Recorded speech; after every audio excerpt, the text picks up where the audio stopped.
আমাদের কাছে না আসবে ততক্ষণ পর্যন্ত আমরা এই রাজপথ ছাড়বো না। কিন্তু ওরা এখন পর্যন্ত আমাদের সাথে দেখা করে নেই। যদি আমাদের সাথে দেখা করে আমাদের দাবি দাওয়াগুলো মেনে নিত তাইলে হচ্ছে আমরা এখান থেকে শান্তিপূর্ণ অবস্থান করতাম। কিন্তু শান্তিপূর্ণ অবস্থান করার জন্য ওরা কোনো দাবি মেনে নেয় নাই, যার কারণে আমরা এখন ছত্রভঙ্গ হয়ে গেছি। তারপরেও যতক্ষণ পর্যন্ত ওরা দাবি না মানবে ততক্ষণ পর্যন্ত আমরা থাকবো। আজকে কতজন শিক্ষক আহত হয়েছে বলে মনে হয়? আচ্ছা আমাদের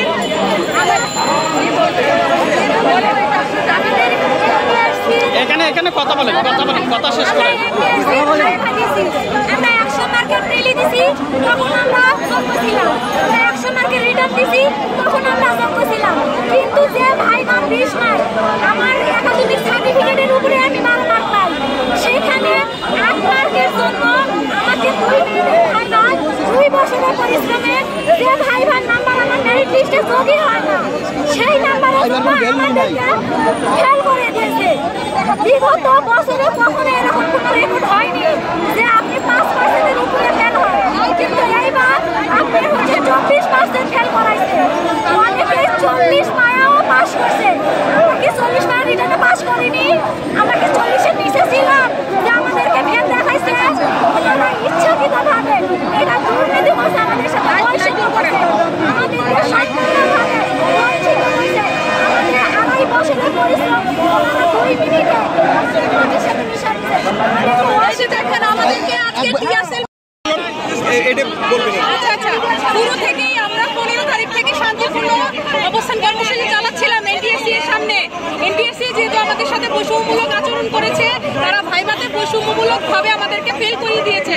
কিন্তু শান্তিপূর্ণ অবস্থান কর্মসূচি করে ওরা আমাদের কোনো কথা মানেনি। সেই জন্য আজকে আমরা এই সচিবালয়ের সামনে অবস্থান কর্মসূচি চালাচ্ছি, কিন্তু পুলিশ আমাদের উপরে টিয়ারশেল চালাচ্ছে এবং বুলেট ছুড়েছে। সেই বুলেটে আমাদের প্রায় 10-12 জন আহত হয়েছে, বুলেট লেগেছে। ওরা আপাতত ঢাকা মেডিকেলে নিয়ে যাওয়া হয়েছে।